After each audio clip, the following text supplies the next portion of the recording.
अब्दुल कलाम जी की एक बात मेरे दिल को छू गई।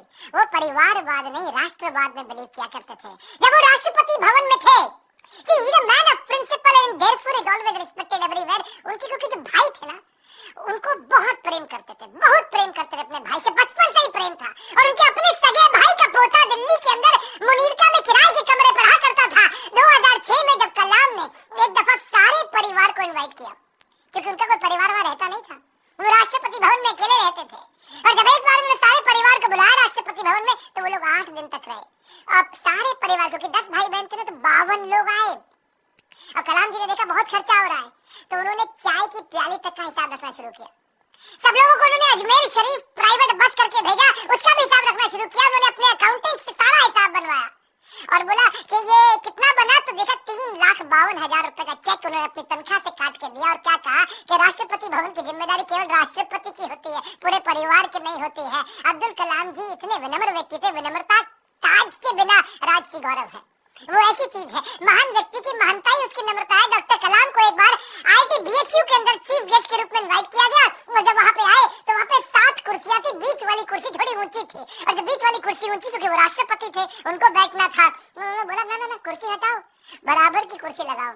तो बोले नहीं सर, ये स्पेशल कुर्सी है हमारे चीफ गेस्ट के लिए। तो वो समझ गए कि चीफ गेस्ट कौन होते हैं भैया, जो एजुकेशन में महागुरु है वही है। तो उन्होंने वाइस चांसलर को बोला आप आइए बैठिए। वाइस चांसलर घबरा गए, बोला राष्ट्रपति आप हैं, you are the first person of our country, आप बैठेंगे। बोला बिल्कुल नहीं। फिर उन्होंने अपनी कुर्सी हटवाई, बराबर की कुर्सी पे बैठे। कलाम जी ऐसे थे, ईमानदारी एक जादुई गुण है। यदि आपका हृदय ईमान से भरा है तो शत्रु का पूरा संसार आपके साथ खड़ा है। कहते हैं कि कोई भी पैतृक संपत्ति, माता पिता की दी हुई कोई भी पैतृक संपत्ति ईमानदारी के बराबर आपको अमीर नहीं बना सकती।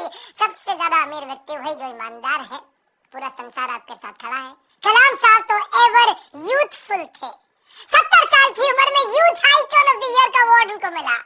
हमेशा जीवन में भगवत गीता और कुरान दोनों साथ में रखते थे। 83 वर्ष की उम्र में उन्होंने रिटायर नहीं किया, रिट्राई किया। He was not tired, he was inspired, he was not tired up, he was fired up। आंखों में रोशनी तो उनकी कम हो रही थी, पर युवाओं के भविष्य को रोशन करने में लगे थे। उनके शरीर के पांव के कदमों की गति कम हो गई थी, पर देश की समृद्धि की गति को बढ़ाने में लगे हुए थे। एक असाधारण, एक अनोखा, अस्वाभाविक, अलौकिक व्यक्तित्व के 2015 में हमेशा के लिए हमको अलविदा करके चले गए। और कहाँ गए?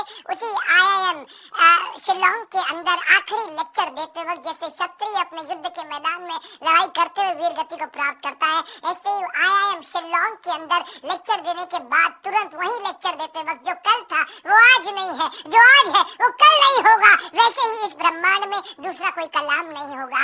स्विट्जरलैंड जैसा देश जो साइंटिफिक रिसर्च के मामले में 8वें पायदान पे आता दुनिया में, और जब वो 26 मई कलाम स्वयं जब उनके देश गए थे तो वही स्विट्जरलैंड उसको साइंस डे के रूप में मनाता है।